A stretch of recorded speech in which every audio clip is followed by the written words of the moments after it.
রমজান মাসে মুহতারাম আল্লাহ সুবহানাহু ওয়া তাআলা কবর আযাব মাফ করে দেন, এই কথাটা সত্য কিনা যে রমজান মাসে কবরের সমস্ত আযাবগুলো বন্ধ হয়ে যায়, এই কথাটা আসলে কোনো ভিত্তি আছে না শরিয়ার আলোকে যদি বলতেন। আচ্ছা, এই আলোচনার আগে একটা কথা বলি। রাসূল আকরাম সাল্লাল্লাহু আলাইহি ওয়াসাল্লাম বলেছেন, ওমান সামা ইয়াওমান ইবতিগা ওয়াজহিল্লাহি কুতিবা লাহু বিহা দাখালাল জান্নাহ।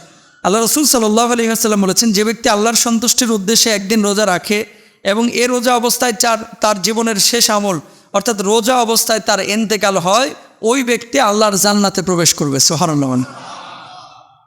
ওই ব্যক্তি কোথায় যাবে? আল্লাহর জান্নাতে যাবে। 2 নম্বর হাদিস,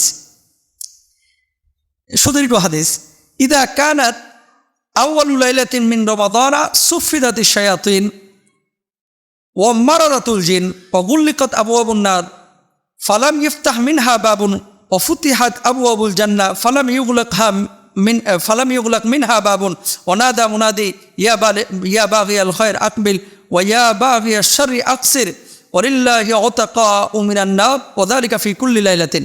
মূলত এই যে কবর আযাব বন্ধ হয়ে যায়, এই হাদিস থেকে লক্ষ্য করে অনেকে ভুল ব্যাখ্যা দেয়। এই হাদিসে কি বলছে দেখেন, রমজানের যখন প্রথম আগমন ঘটে তখন দুষ্ট জিন এবং শয়তানদেরকে আল্লাহ তাআলা শৃঙ্খলাবদ্ধ করে ফেলে, জাহান্নামের দরজাসমূহ বন্ধ করে দেন এবং দরজাও খোলা হয় না, জান্নাতের দরজাসমূহ খুলে দেওয়া হয়, সারা মাস একটি দরজাও বন্ধ করা হয় না। জাহান্নামের দরজা বন্ধ, জান্নাতের দরজা খোলা, ওপেন। একজন ঘোষক ঘোষণা করতে থাকে, হে কল্যাণের প্রত্যাশী আরও অগ্রসর হও, হে ও কল্যাণের যাত্রী ক্ষান্ত হও। আর আল্লাহ তাআলা এই মাসের প্রতি রাতে অসংখ্য মানুষকে জাহান্নামের আযাব থেকে মুক্তি দান করেন। এই হাদিসটাকে লক্ষ্য করে অনেকে বলে যে কবর আযাব বন্ধ হয়ে যায়, এটা আক্ষরিক অর্থে বলে, কিন্তু এটা নিয়ে রাসূল সাল্লাল্লাহু আলাইহি ওয়াসাল্লামের সরাসরি মানে ডিরেক্ট কোনো হাদিস নাই যে সমস্ত কবর আযাব বন্ধ হয়ে যায়। তাহলে কি আমরা দোয়া করব, আমরা আশাবাদী যে আল্লাহ তাআলা রহম করে এখন যদি সারা পৃথিবীর কবর আযাব বন্ধ রাখে, আল্লাহ রাখতে পারেন, কিন্তু এটা দিয়ে স্যাটিসফ্যাকশনে ভোগা। অনেক মানুষ দেখা যায় রমজানে রোজা রাখে, নামাজও পড়ে না, মরে গেছে। কিছু মানুষ বলে মাশাআল্লাহ রমজান মাসে মরে গেল, কি কপাল, জান্নাতে যাবে। আহা, রমজানে হিন্দুরাও তো রমজানে মরে, কথা বলে না। গায়ের নায়িকারাও তো রমজানে মরে। সারা জীবন ইসলামটা গালি দিয়েছে, আমি নাম বলতাম না, এই কয়েকদিন আগে একজন প্রসিদ্ধ মানুষ সারা জীবন ইসলামের বিপক্ষে ছিল, সারা জীবন সুবহানাল্লাহরে সহ্য করতে পারে নাই, আলহামদুলিল্লাহরে সহ্য করতে পারে নাই, জুব্বা টুপুরে সহ্য করতে পারে নাই, গোটা জিন্দেগি 60 বছরের ঊর্ধ্বে বেঁচেছিল, ইসলামের বিপক্ষে কথা বলছে, মরছে রমজানে। কবরে ঢোকার পরে ফেরেশতারা বলবে, আরে রমজানে মরছস, আজকে তোরে ফরফরায় জান্নাতে দেব। জান্নাত তো দূরের কথা, ঝাঁটা দিয়ে পিটাবে, ঝাঁটা, ঠিক কিনা বলে। সারা জীবন আকাম কুকাম করে রমজানে মরে ফরফরায় জান্নাত, এত সোজা, মামুর বাড়ির আবদার।